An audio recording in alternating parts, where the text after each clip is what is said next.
Bonjour à tous, je suis ravie de vous retrouver pour cette nouvelle vidéo. Bienvenue au Café Philo. C'est un rendez-vous pour l'instant mensuel, mais j'espère qu'il pourra se développer ultérieurement. Donc je vous remercie pour ceux qui ont liké, ceux qui partagent, ceux qui commentent, bien évidemment, parce que c'est un rendez-vous, je dirais, un peu comme une communauté où vous pouvez, dans vos commentaires, bien évidemment, répondre aux questions que j'évoque dans cette vidéo, mais aussi partager pour moi et pour tous les gens qui vont regarder la vidéo, vos expériences, vos ressentis, votre analyse, votre point de vue sur la notion que je vais évoquer. Donc, comme je vous l'ai dit, les tarots et les oracles, ça sert souvent aussi au développement personnel, Et dans le Café Philo, ce qu'on évoque, c'est plutôt un chemin d'éveil introspectif.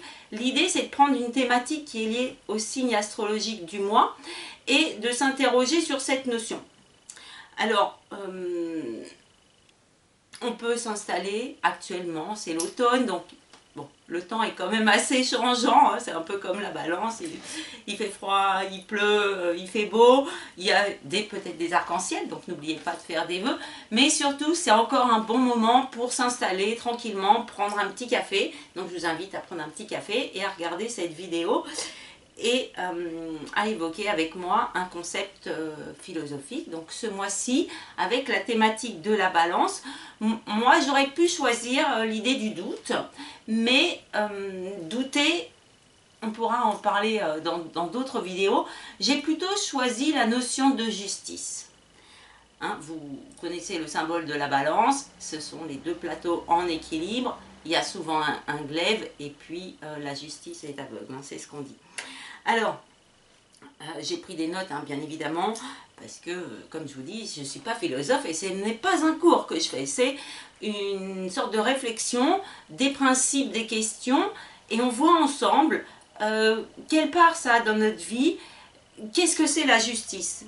Alors, ma première idée, c'était qui dit justice dit équilibre. Et là, on arrive à la notion de balance qui, elle, trouve souvent le juste milieu, le compromis. C'est un peu une notion un peu chinoise ou plutôt zen, bouddhiste, on va dire, de trouver le chemin qui serait sans équivoque, mais qui serait vraiment plus un équilibre. Je suis serein. Et sur mon chemin, qui est un chemin d'amour, de conscience, mais aussi d'éveil, et il y a beaucoup de divins qui nous éclairent constamment, on a cette notion, premièrement, de la justice. Donc, déjà, au sens étymologique, moi j'ai regardé, et on a plusieurs définitions qui viennent, je dirais, déjà un peu semer le doute sur cette notion de justice. Alors, la justice, en latin, ça vient de justitia, justus, qui veut dire conforme au droit. Donc ça, c'est la première idée qu'on peut vraiment, d'une façon rhétorique comme ça, intelligente, voilà. On se dit, qui dit justice dit conforme au droit. Et juste, en latin, c'est le droit. Je rapproche ça aussi à jus, de juris, le droit, et jurer, la parole sacrée. Et c'est là déjà qu'on a, je dirais, deux dimensions à la justice qui est la parole sacrée, je jure, voilà, quand on jure, même s'il ne faut pas jurer, parce que ça relie au sacré et donc au divin. Et il ne faut pas transgresser les lois divines, on va dire, c'est un petit peu ça. Et puis il y a justice qui est rattachée au droit. Donc la première notion pour s'éveiller, c'est de réfléchir au sens de la justice. La justice égale le droit, mais le droit, ça rapproche avec les hommes et avec la société. C'est conforme au droit, c'est conforme aux lois qu'on vote, que les parlementaires votent. Il y a une idée d'être sur terre, d'être incarné, et c'est juste quand c'est conforme à la règle établie. La dernière fois, dans l'autre vidéo, je vous ai parlé aussi de cette notion qui était reliée au monde dans lequel on vit, à la société, et à être soi-même, qui est peut-être aussi prendre certaines distances par rapport à la conformité qui est voulue par la société. Et puis, bon, je ne sais pas, ça peut être les modes, ça peut être des préceptes, ça peut être ce qu'on nous dit de faire, hein, cette idée de conformité. Alors, est-ce que dans la vie, pour être serein, pour être bien avec soi-même, est-ce qu'il faut toujours être conforme alors à ce qu'on attend de nous et à ce qu'attend la société de nous? Moi, je pense qu'il y a forcément une petite différence, notamment pour les gens qui sont éveillés, qui ont conscience et qui font un petit peu une liaison entre le corps, l'esprit et leur âme. Et là, dès qu'on touche à l'âme, on touche à autre chose, qui est le sacré. Donc la deuxième notion, c'est la justice égale le sacré, donc égale la foi, et donc est reliée au divin. Donc dans certaines situations, il peut être intéressant de distinguer la notion de justice qui va être reliée à la société, donc j'ai mis peut-être à une sorte de soumission, et le droit, il évolue. Vous voyez, c'est la première liaison qu'on peut faire, c'est que si on regarde la justice dans le sens qui est conforme au droit, c'est donc conforme à la société des hommes, mais donc là vous allez pouvoir me dire aussi, bah, ça dépend des pays, puis ça dépend des civilisations, et puis on a cette idée de la justice, elle évolue.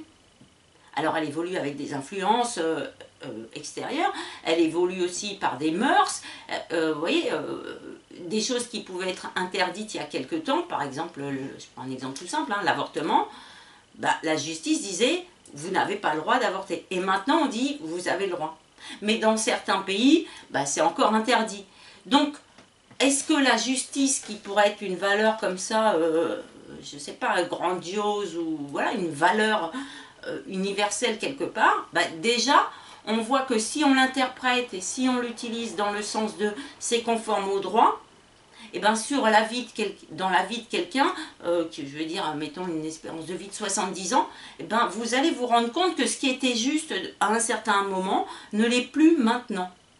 Donc c'est pour ça que je vous ai mis un petit sablier dans mon petit décor, parce que souvent c'est des petits symboles, donc c'est pour dire qu'il y a une notion d'évolution avec le temps.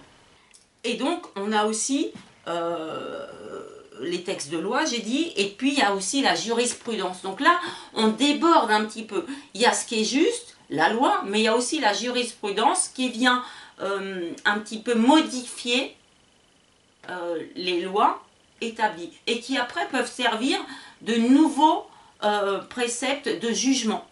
Donc ça peut être un peu difficile de se repérer en se disant uniquement la justice c'est le droit, c'est conforme au droit, donc à la société, mais peut-être c'est bien pour être intégré dans la société, ne pas transgresser les lois par exemple.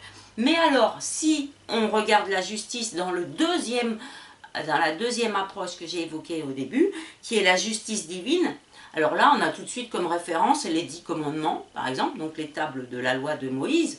Et donc il y en a 10, hein, tu ne tueras pas, tu honoreras ton père et ta mère, tu ne voleras pas, etc. Et là, déjà, je dirais qu'on se détache de la société et on pourrait se dire que c'est un peu plus universel, c'est un peu plus, on va dire, entre guillemets, respectable, digne de respect pour tous les hommes. Et dans cette approche, il n'y a pas la notion de temps, hein, donc ça serait plutôt une justice qui serait plutôt immortelle. Hein, donc j'ai pris les tables de la loi, mais je pourrais prendre, je pense, hein, sans me tromper, les sourates dans le Coran. Pour les juifs, ça serait ce qui est marqué dans leur Ancien Testament, où il y a des règles établies, etc. Donc, vous voyez, là on est plus sur une différenciation de croyance et de foi, mais j'ai l'impression quand même qu'au bout du compte, ça se rapproche beaucoup sur, par exemple, tu ne tueras pas. Hein, voilà, donc ce qui est juste, ça peut être simplement de ne pas tuer. Et donc, quand on évoque cette approche qui est plus divine, à ce moment-là, on peut penser aussi, et je vous invite à penser à ça, parce que je pense que vous avez tous fait un peu d'études, hein, même si ce sont que des études primaires. On a étudié les anciennes civilisations. Donc évidemment, hein, on est nous dans une civilisation judéo-chrétienne, mais on est influencé par les Romains, par les Grecs. Donc là aussi, on a établi des lois, et puis on a mis en place certaines notions de justice, mais on peut remonter plus loin. Dans la civilisation égyptienne, par exemple, on a tous l'image d'Anubis qui vient peser les âmes à la mort. Et dans la religion catholique, on a aussi cette idée d'âme qu'on pèse.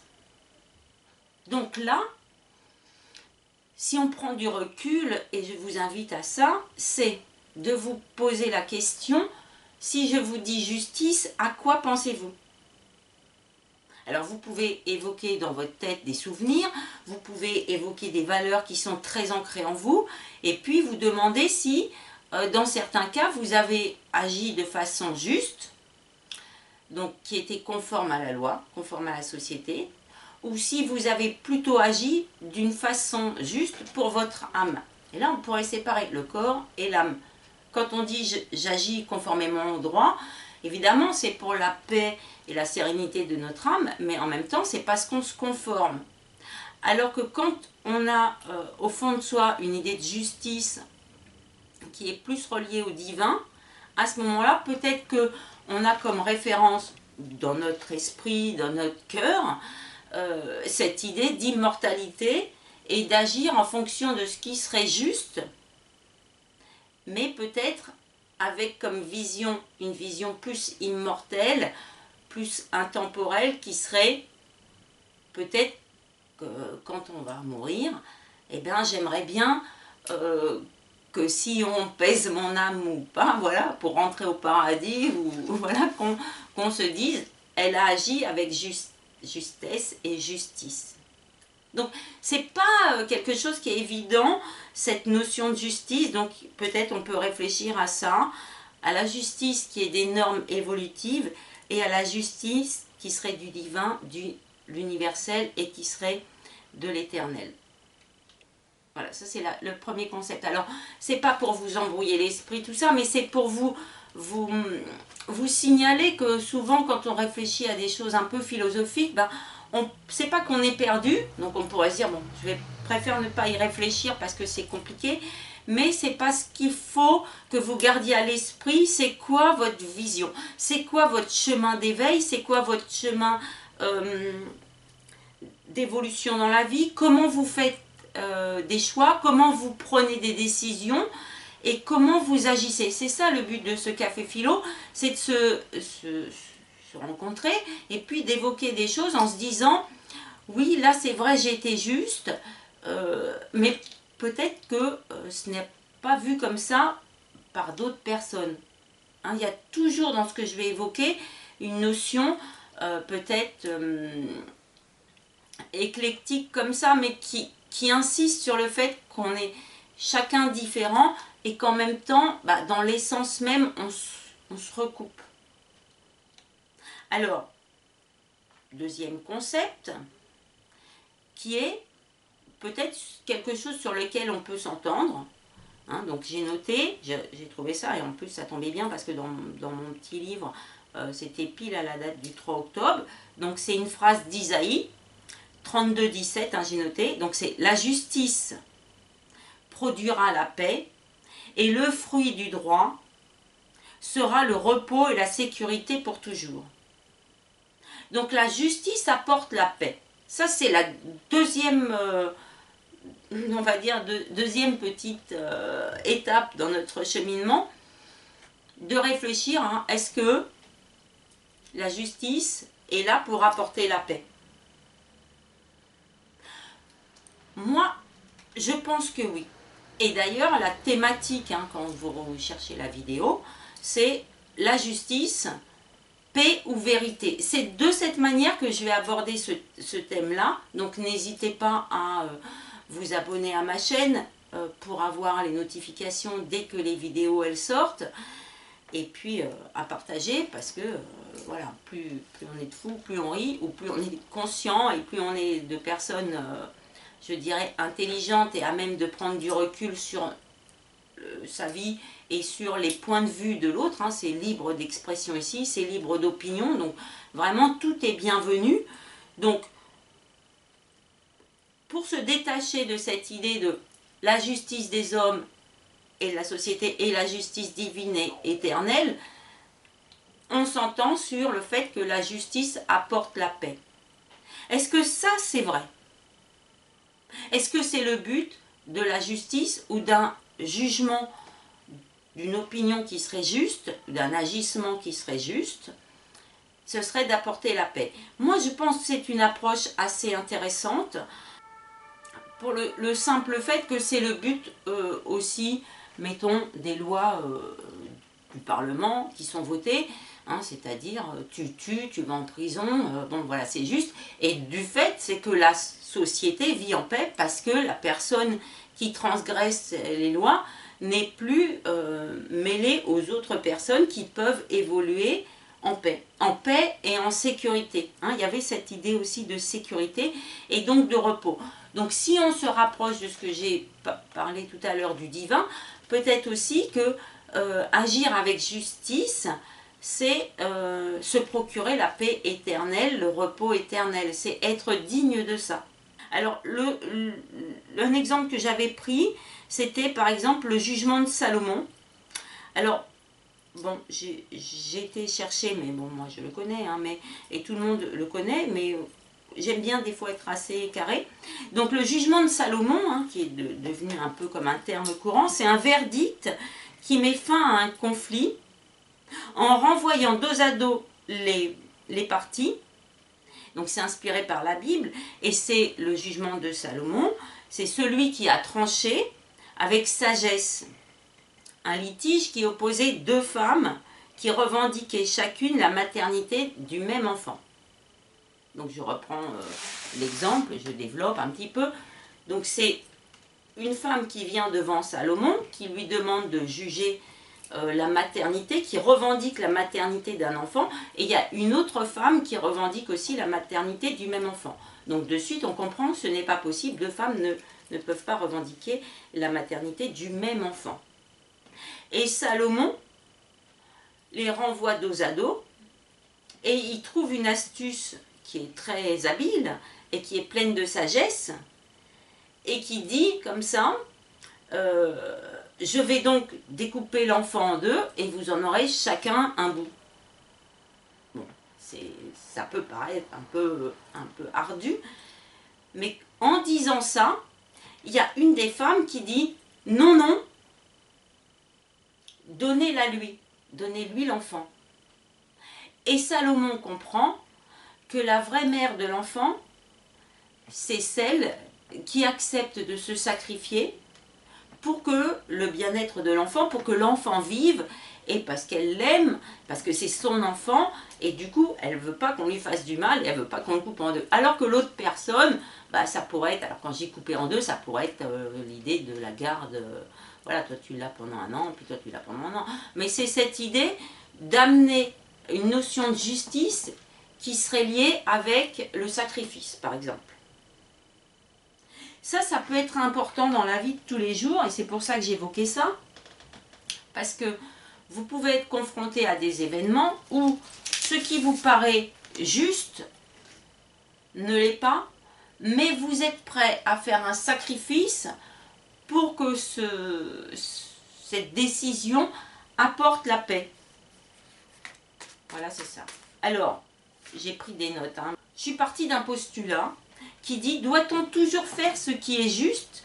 Et alors à ce moment-là, la question à se poser, c'est qu'est-ce qui est juste? Donc, on dit souvent, ce qui est juste est vrai. Alors c'est encore une notion qu'on peut aborder, qui est un petit peu différente, qui serait, en début on a vu, la justice c'est l'équilibre. Ensuite on a dit, la justice c'est la paix. Maintenant on voit la justice c'est la vérité. Donc la justice est-elle toujours la vérité? Et là, c'est une approche avec des exemples que j'ai réfléchi et puis j'ai noté, pour qu'on se mette en situation, pour qu'on comprenne mieux la notion. Alors, exemple, j'ai mis, dans un procès, l'avocat, il défend son client. Il fait tout pour innocenter son client. On va dire, pour qu'il ait la moindre sévérité dans le jugement, hein, c'est ça. Donc la justice, elle va juger. voilà, il y a les magistrats, les juges, des fois quand c'est au pénal, ce sont des gens tirés au hasard, des gens de la société. Donc là, à ce moment-là, on a des profils très différents, des gens avec des histoires de vie très différentes et qui ont traversé des événements et qui donc vont juger, comme on dit, en leur âme et conscience, mais forcément aussi en fonction peut-être de ce qu'ils ressentent, de ce qu'ils ont déjà vécu. Donc vous voyez, il y a une notion comme ça qui serait, ils vont juger de façon juste, peut-être neutre, mais tellement difficile de se séparer de toute notre histoire personnelle et de ce qu'on a vécu. Et donc la justice, elle va juger, et à ce moment-là, on a l'intervention de l'homme, des jurys, qui votent en fonction, j'ai dit, de leur sensibilité, de leur expérience. Donc ça va être aussi des jugements qui seront plus partiels. Par exemple, le comportement de l'accusé.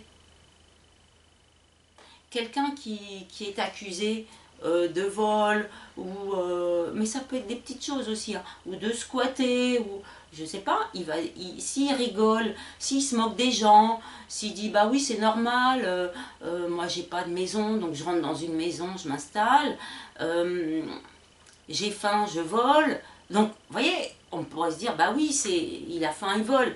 Après ça dépend ce qu'il vole. Vous voyez, donc la justice elle va peser. C'est pour ça qu'on a ces plateaux en équilibre. Et c'est extrêmement difficile. Et en plus de ça, on va juger en fonction des preuves qui vont être présentées et de la connaissance à un moment T.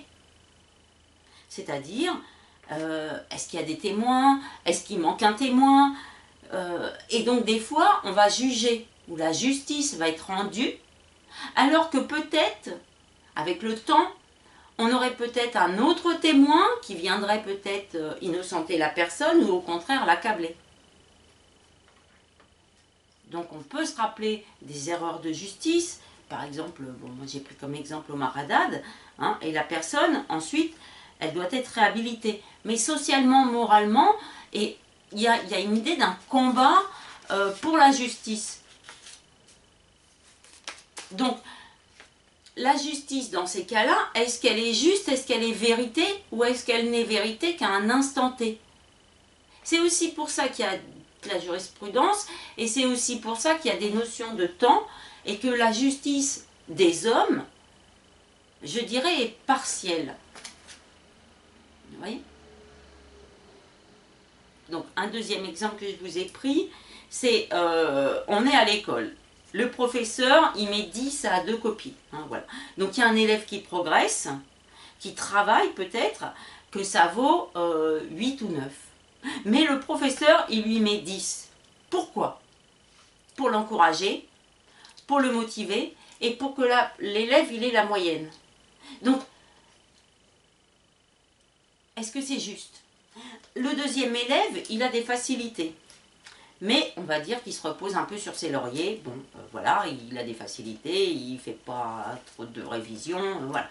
Et lui, on lui met 10, alors que peut-être que sa copie, elle vaut 11 ou 12. Mais on lui signale ainsi qu'il doit travailler.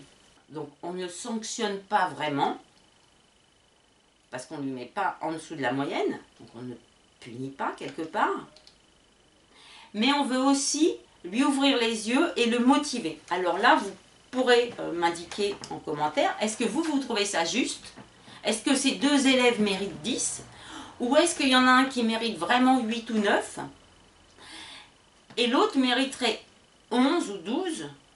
Ou est-ce que le professeur n'a pas effectué un jugement qui serait plus juste, plus équilibre, et voilà, afin de soulever d'autres valeurs qui seraient je te motive parce que tu travailles, parce que tu progresses, etc. Et l'autre, on lui dit simplement, toi tu as des facilités, tu pourrais faire mieux. Et c'est aussi de travailler, de progresser, c'est cette histoire du fait qu'il y ait une sorte d'évolution dans la justice, de se dire aussi, nous aussi on peut évoluer. Et moi je pense que quand on est quelqu'un qui est juste, et le professeur va estimer qu'il est juste, en faisant ça, parce qu'il récompense le travail, l'effort, et on va dire quelque part il sanctionne un peu celui qui a des facilités. Donc est-ce que juste, c'est aussi, est-ce le vrai? Parce qu'ils ont tous les deux 10. C'est pas vraiment la vérité. Donc là, on a ce que je voulais évoquer avec vous, c'est la justice et la vérité. Alors évidemment, quand les élèves ils ont la copie, personne ne sait forcément, s'il n'y a pas de commentaire, pourquoi il a eu 10, pourquoi il a pareil que l'autre. Alors qu'est-ce que j'ai pris comme autre exemple? J'ai pris un exemple dans la vie professionnelle en fait. Donc un cadre dirigeant ou un simple employé par rapport au comportement d'un collègue ou d'un jeune qui est en stage et qui débute. Dites-lui, est-ce que vous lui dites la vérité, ce qui serait juste, ou est-ce que vous le sanctionnez? Donc là, on a une notion de justice qui serait un petit peu reliée avec l'empathie, avec la compréhension, avec la situation. Donc on a vu qu'il y a des notions de temps qui sont reliées à la justice, qui viennent un peu infléchir une notion de justice. Mais là, on a plutôt une notion de cœur et d'empathie, un petit peu comme avec le professeur, mais qui est un peu différente, qui est dans dans la vie en société, la vie professionnelle. C'est simplement pour vous signaler que est-ce que la justice est vérité ou est-ce qu'elle est plus là pour amener de l'équilibre et de la paix, de la sécurité et du repos, comme j'ai dit tout à l'heure. C'est pas évident, hein, j'avoue. Hein. Alors, ce qui est juste est-il bénéfique? C'est ça que j'ai après envisagé comme thématique. Alors, j'ai pris quelque chose comme exemple qui m'est venu, mais c'est quelque chose à laquelle je suis sûre vous avez été confronté et que vous serez peut-être encore confronté, et on y est souvent. Alors c'est un simple exemple, mais il peut y en avoir d'autres hein, dans la vie, je dirais la vie courante, et à chaque fois on va pouvoir un petit peu extrapoler et se dire que la justice, elle est liée autant aux personnes qui interagissent, aux mœurs, à notre religion, à la croyance qu'on a, à nos valeurs, à notre envie aussi d'être reconnu par la société. Et il y a aussi à des questions comme l'honneur et tout ça. Donc là, l'exemple que j'ai pris, c'est vous faites des démarches hein, pour inviter quelqu'un. Et donc, pardonner. Est-ce que ça, c'est juste? Par exemple, donc j'avais pris un petit peu l'exemple de Noël. Alors, vous invitez quelqu'un, il vient chez vous, vous invitez votre famille à Noël, voilà, tout le monde passe un bon repas de Noël, patati patata, ça se passe très bien. Deuxième année, vous invitez les gens, troisième année, vous invitez les gens. Au bout d'un moment, est-ce qu'il n'est pas juste de se dire, j'en ai marre, c'est toujours moi qui invite, etc. Donc là, par contre, on approche une notion qui serait quand même liée avec l'idée du mérite, avec l'orgueil et des considérations qui seraient, je dirais, plus basses, plus terre à terre, plus lourdes, plus denses, etc. Donc, essayez de vous remémorer des instants où vous avez eu cette impression de vous dire, c'est toujours moi qui fais, c'est toujours moi qui prends l'initiative, les gens comptent sur moi, etc. Donc il faut, dans ces cas-là, c'est assez difficile, il faut bien évidemment, et ça c'est juste, ne pas brider votre émotion de j'en ai marre, j'en ai ras-le-bol, voilà, et en même temps vous dire, vous demandez pourquoi vous le faites, c'est ça l'idée, pourquoi vous le faites, pourquoi vous réitérez des mêmes situations, alors que peut-être votre émotion, elle dit c'est pas juste. Alors, j'ai pris l'exemple de Noël parce que ça c'est simple. Bon, je répète pas, vous invitez toujours les gens chez vous. La famille, frères, sœurs, beaux-frères, belles-sœurs, grands-parents, nanani, nanana. D'accord? Vous dites j'en ai marre. Mais peut-être que vous devez prendre le recul nécessaire, vous dire que là, peut-être il y a beaucoup d'orgueil. non, pas beaucoup. Il y a un peu d'orgueil. Et vous demandez plutôt, si je ne le fais pas, au Noël prochain, chacun va se retrouver dans son coin, de son côté. Donc vous serez mari et femme et vos enfants, et puis les autres sont, voilà, voilà, tonton, tata, voilà, d'un côté, les grands-parents de l'autre, etc.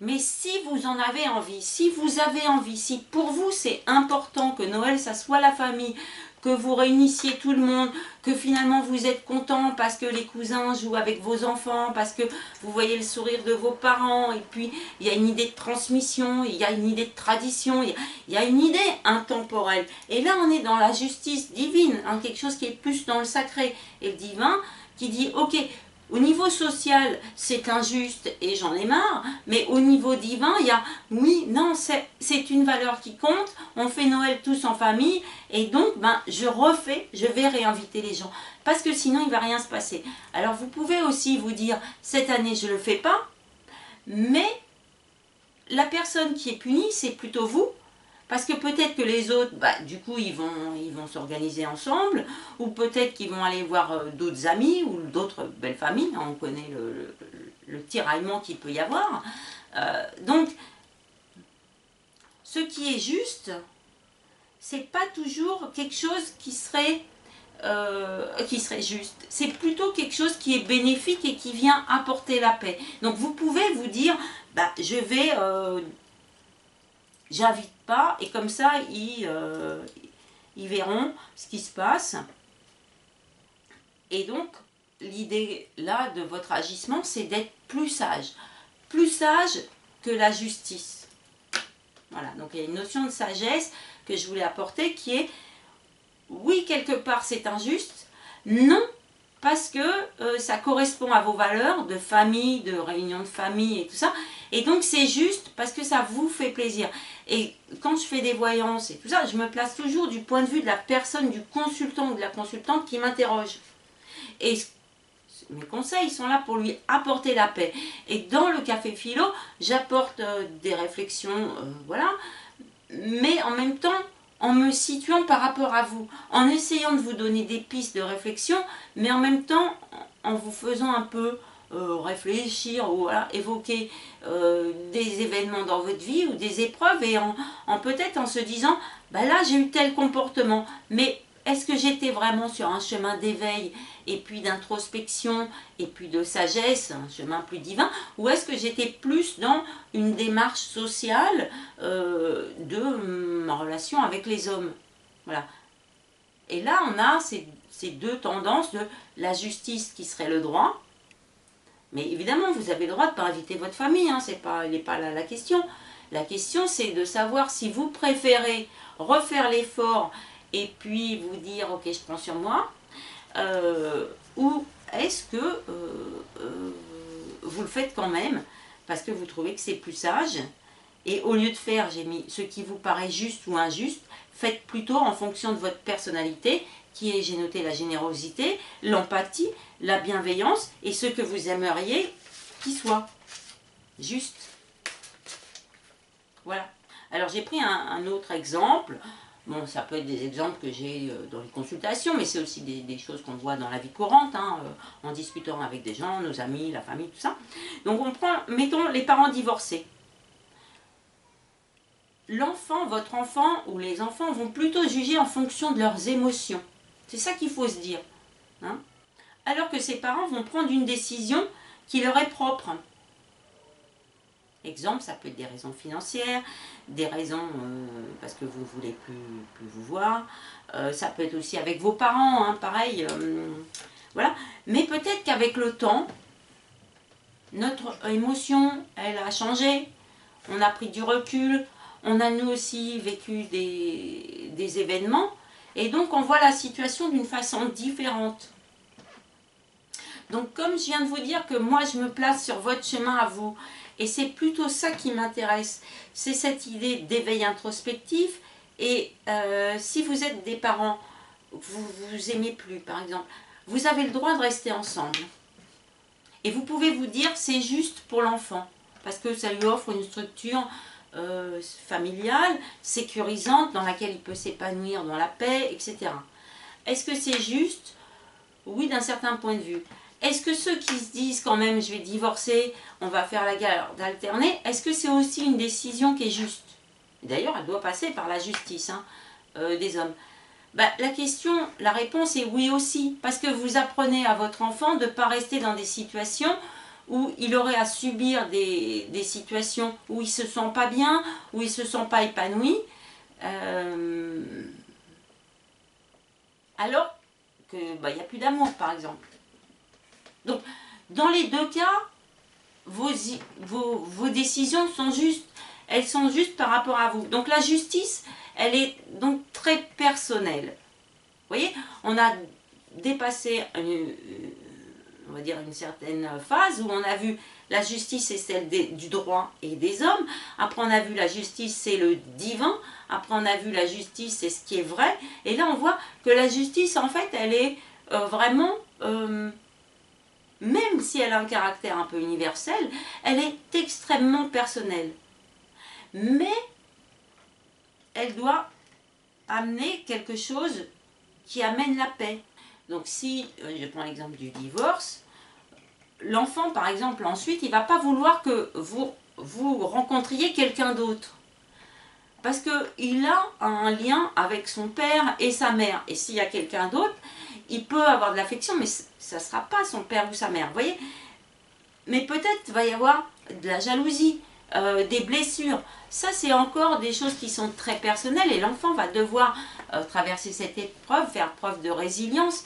Et vous aussi, il va falloir un petit peu vous dire, c'est pas parce que vous vous séparez de votre conjoint que vous devez sacrifier toute votre vie amoureuse, sentimentale, en vous disant, non, toute ma vie, tant que mon enfant il est chez moi, je fréquente personne ou je me remets pas en couple. Parce que là, c'est pareil, vous offrez une vision qui peut être un peu tronquée. Est-ce que c'est juste? Est-ce que c'est juste de sacrifier autant? Est-ce que, si c'est ce que vous aimez, si vous rencontrez personne, voilà. C'est une idée que j'amène là, il n'y a pas de culpabilisation à avoir, il n'y a rien du tout, il n'y a pas de jugement de ma part. Il y a juste une idée de vous montrer que c'est la justice, dans ces cas-là, elle est partielle. Oui, ça peut être juste de ne pas refaire sa vie tant que votre enfant il vit chez vous. Mais oui, c'est juste aussi de vouloir refaire sa vie et d'offrir un autre cocon de sécurité. Il aura donc un père ou une mère, et puis quelqu'un d'autre qui vient amener de l'affection et de l'amour et tout ça. Et tant qu'il y a de la paix et de la sérénité, il y a une idée de sagesse. Mais là, on est dans une interprétation qui serait, je dirais, comme j'ai marqué, partiale. Et je dirais que votre enfant, qui sur le coup du divorce, il a jugé avec son émotion, parce qu'au fond de nous, on a ce lien qui est, voilà, peut-être karmique, mais qui est extrêmement fort avec son père et sa mère. Sur le coup, il ne veut pas, parce que ça vient peut-être amener quelque chose, mais je vous assure que des enfants qui vivent dans un couple où les parents ne s'entendent pas, c'est pas mieux au niveau du ressenti et de l'enfant intérieur. Donc, tout le monde va grandir avec des épreuves, hein. Chacun les siennes, on va dire ça, et en même temps, tout le monde les mêmes. Mais il y a cette idée de vous dire à vous, en tant qu'adulte, que ce qui est juste, c'est de faire ce qui amène à la situation de l'équilibre, d'agir avec sagesse, d'agir avec amour, bienveillance, je l'ai dit. Donc on élimine l'orgueil, c'est injuste, gna gna gna gna gna gna, pour vraiment se consacrer à des valeurs spirituelles et divines qui vont vous aider à traverser ces épreuves qui sont quand même très compliquées et qui marquent la vie des gens, et en vous disant aussi que votre enfant, je ne dis pas qu'il peut tout absorber, mais il peut comprendre, et s'il ne comprend pas maintenant, peut-être qu'il comprendra plus tard. Donc vous pouvez vous dire, je divorce quand il est petit, comme ça il comprendra. Vous pouvez vous dire, je divorcerai quand mon enfant sera grand, mais je vous assure, et je l'ai vu dans des consultations, les parents qui divorcent alors que les enfants ils ont 25-30 ans ou qui sont eux aussi parents, c'est aussi compliqué, ça reste une épreuve. Donc est-ce que ça valait le coup d'attendre aussi longtemps? Est-ce que c'était juste? Est-ce que c'était équilibré ou pas? Donc, on ne peut pas aller contre certains cheminements qui, de toute façon, amèneront une décision qui sera juste, parce que, par exemple, quand on n'aime plus quelqu'un, bah, il faut revoir le lien et peut-être le transformer en amitié, ou dans les cas où on ne peut plus se voir, on ne peut plus se voir. Hein. Mais votre enfant aussi, peut-être qu'il comprendra quand lui-même il sera en couple et que ça se trouve, bah vous ne vous êtes pas séparés parce que vous disiez bah il est encore jeune et puis tout ça, ça va le déstabiliser et tout. Et puis lui, ça se trouve, il va se marier, et puis ça va pas marcher, puis il va divorcer. Et puis là, peut-être il va comprendre aussi le point de vue de ses parents. Donc c'est une idée de vous dire que la justice, elle est évolutive, non pas dans le droit et dans ce qu'on écrit, et puis ce qu'on pourrait dire, bah, c'est comme ça, et pas autrement, et puis tout ça. Alors qu'en fait, elle est aussi évolutive en fonction du temps, de votre évolution personnelle et de votre évolution sur le chemin d'éveil et de conscience. Donc il n'y a pas une justice. Il y a pour moi cette idée, ce qui est juste doit amener une certaine tranquillité, tranquillité du cœur, tranquillité d'esprit, et puis repos, hein, c'est quand on a dit, j'ai dit repos au début, bah c'est ça, l'âme se repose, on arrête de se poser des questions, et puis on assume le choix qu'on fait, et puis après on pourra évoluer encore chacun, et puis les personnes qui sont liées à la situation. Donc on avait, je pense, donc je suis, hein, je vous ai fait un petit truc comme ça dans les cartes aussi, et donc là on pourrait dire, je doute, je vis, donc je m'éveille. Donc les gens éveillés et conscients, je sais pas, j'ai noté, hein, je sais pas trop comment vous dire, et je vous mets en garde. C'est pas vraiment vous mettre en garde, mais parce que je suis pas légitime pour ça. Mais je voudrais un conseil qui est tout simple en fait. C'est ne jugez pas et vous ne serez pas jugé. Voilà, ça c'est aussi une loi universelle. Alors je vous ai mis Saint-Michel ici, hein, qui vient trancher.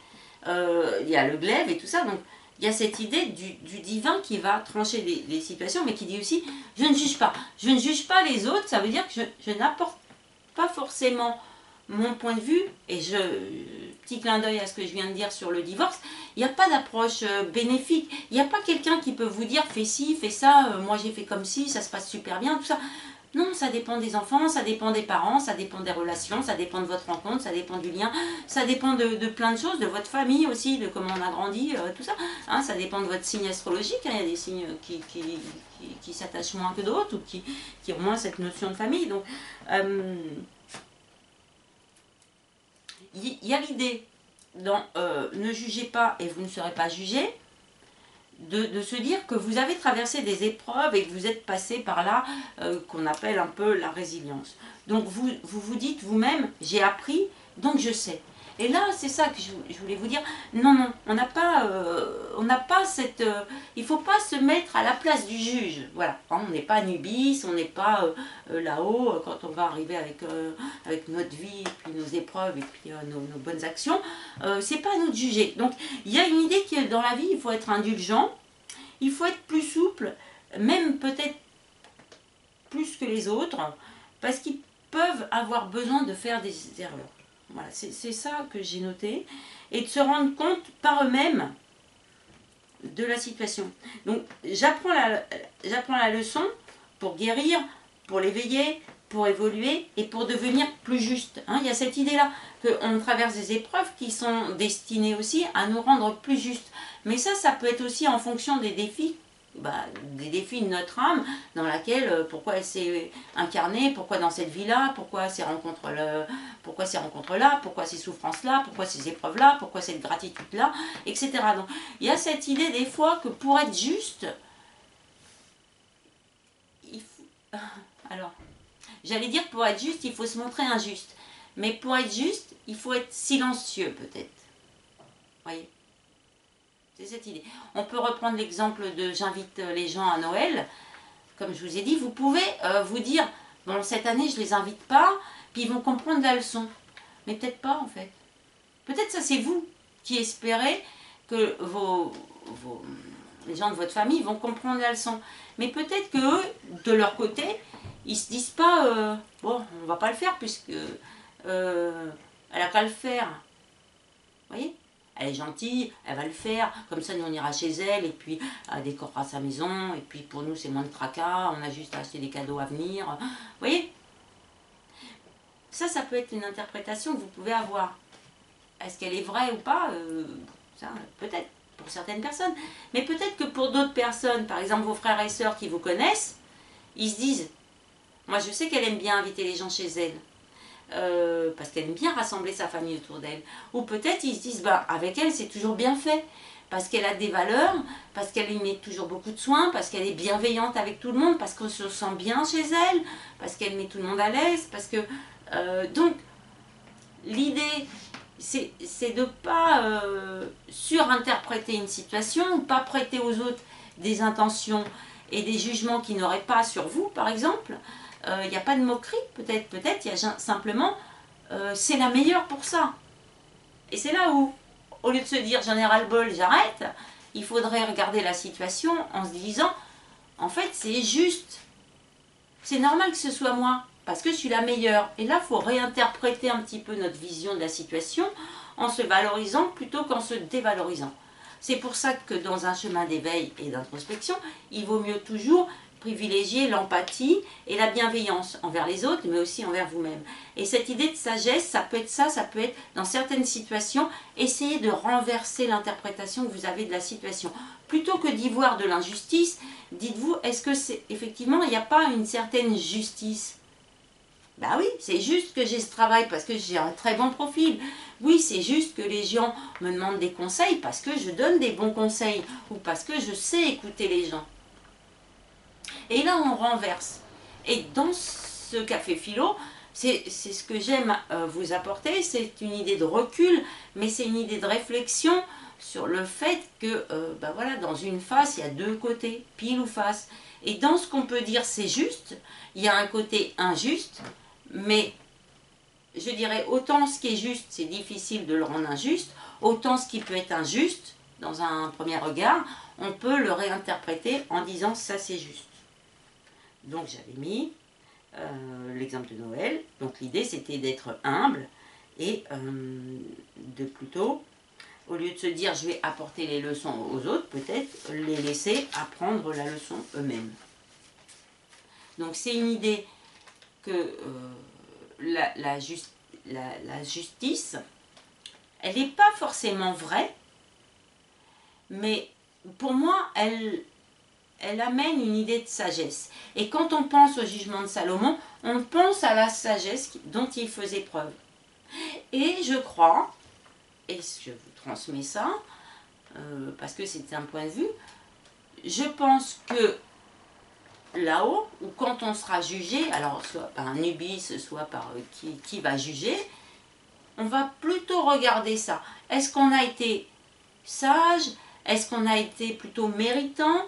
Est-ce qu'on a su dépasser des préjugés? Est-ce qu'on est resté sur un chemin d'éveil de conscience? Est-ce qu'on arrive à se mettre à la place de l'autre? Est-ce qu'on arrive à se dire, dans la vie, je dois prendre des décisions qui sont, alors je dirais, ni justes, conformes au droit, et ni juste pour le divin. Il ne faut pas faire non plus des actions en se disant je fais une bonne action, je serai récompensé plus tard. Ce n'est pas juste ça non plus. Si vous n'avez... Bon, l'autre jour, je vous ai parlé du mendiant, parce que c'est facile, on en rencontre dans la rue, des gens qui n'ont pas grand-chose. Si vous avez faim et que vous n'avez pas de moyens, ne pas donner, c'est juste aussi. Parce qu'il n'y a pas de sacrifice à faire, hein. Je l'ai déjà dit dans des vidéos ultérieures, on n'est pas non plus incarné sur Terre pour se sacrifier tout le temps. On est là aussi pour vivre notre vie et pour se respecter. Il faut vraiment essayer, et c'est compliqué, je sais, pour les gens qui ont de l'empathie, et puis tout ça, essayer de se mettre sur le même plateau de la balance que les autres. Hein. Voilà, c'est ça l'idée. Donc, En conclusion, j'ai marqué, faites les choses pour vous, ne jugez pas, doutez mais avancez. On peut se remettre en question parce que c'est bénéfique, hein, mais parfois il faut savoir aussi décider et juger. Et là j'ai mis juger, mais j'ai mis entre guillemets jauger. Ce qui veut dire jauger une situation, jauger une relation. L'idée c'est de rester serein. Pour s'épanouir, il faut vous dire à vous-même que si vous vous trompez, si vous avez mal jugé, et ça peut arriver, vous pouvez toujours, et ce à n'importe quel moment de votre vie, pardonner ou vous faire pardonner. C'est ça qui est beau, je trouve, dans la vie et dans la notion d'éveil, d'équité. Et là, on arrive à cette notion de justice et d'équité.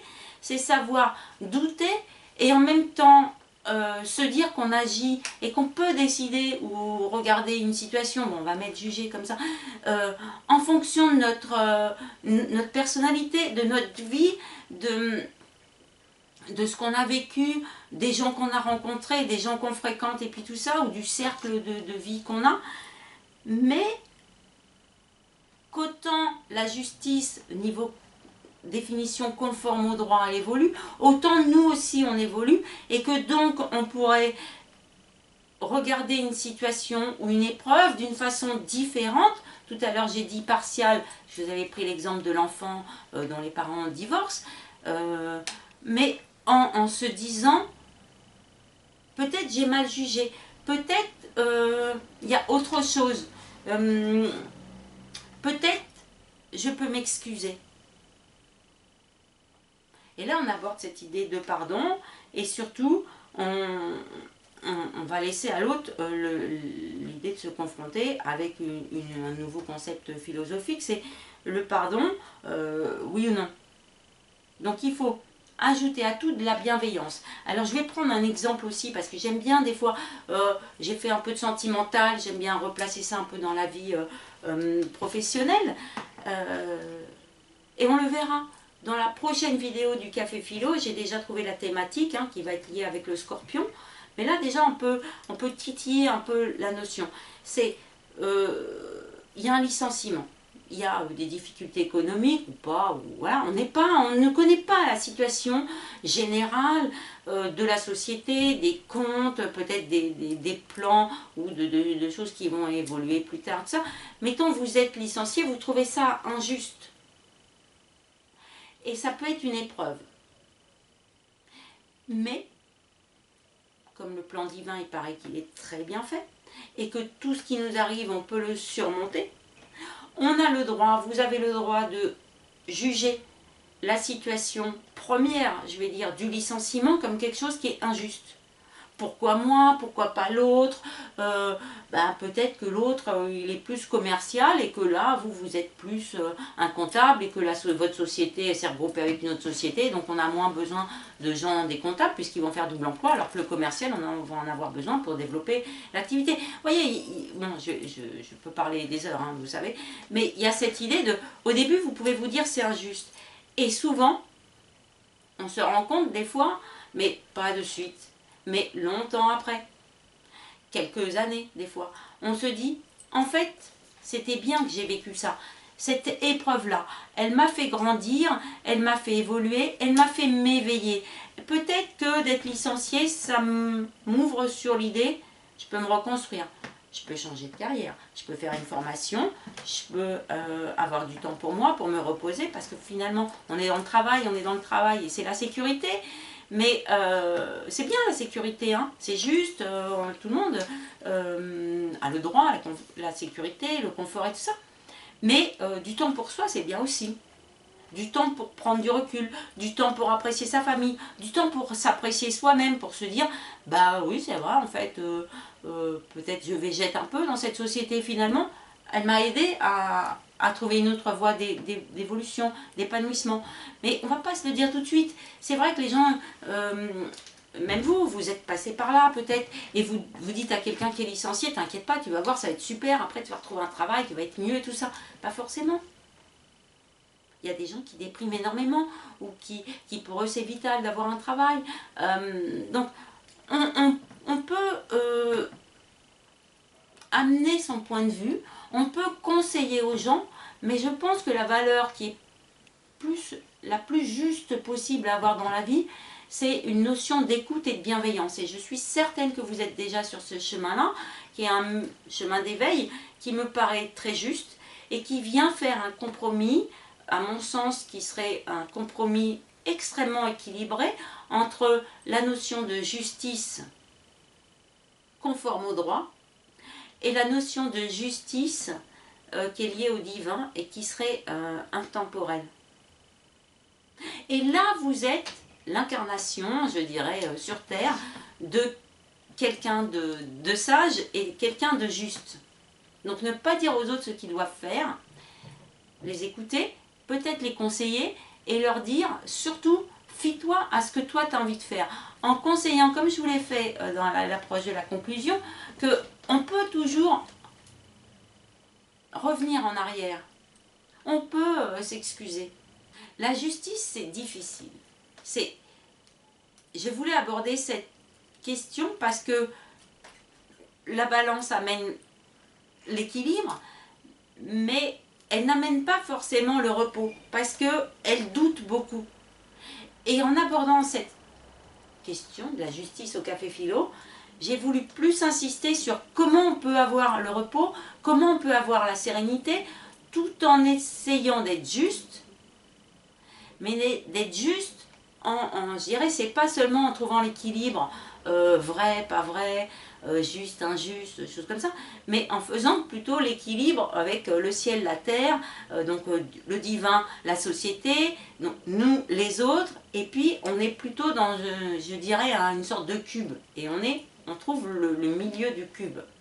Voilà, c'est plutôt comme ça qu'il faut essayer d'envisager la justice, en vous disant toujours, c'est relatif, c'est partiel, c'est à un moment T, c'est en fonction aussi de votre évolution, donc vous pouvez regarder des situations dans votre vie, vous vous êtes dit c'est injuste, mais en fait ça m'a servi d'éveil. Et vous pouvez regarder la situation de justice dans votre vie en vous disant, là j'ai agi avec justice, ou là j'ai agi avec justesse, hein, c'est pas tout à fait pareil, là j'ai jugé, là j'ai plutôt essayé de trouver un compromis, un équilibre dans lequel on se sent bien et où les autres ne se sentent pas non plus dévalorisés, rejetés. Vous voyez, bon, on termine avec ça, l'exemple de Noël. Les gens de votre famille, peut-être ils vont vous appeler puis ils vont dire bah, tu nous invites pas cette année, tout ça. Bah, vous pouvez leur répondre méchamment, vous pouvez leur dire bah non, cette année je t'invite pas, c'est toujours moi qui fais. Vous pouvez être dans une idée de reproche un peu. Vous pouvez aussi dire non, cette année je fais ça en petit cercle, on fera ça l'année prochaine. Bah, t'as qu'à prévoir pour l'année prochaine. Vous voyez, il y a toujours une façon douce et souple de faire passer vos messages et vos convictions et votre idée de justice aux autres sans donner des leçons, sans les priver d'apprendre la leçon par eux-mêmes. Parce que de toute façon, la façon dont vous avez vécu des événements ou ressenti de la justice ou de l'injustice est complètement différente de la personne qui est à côté de vous et à qui vous vous adressez.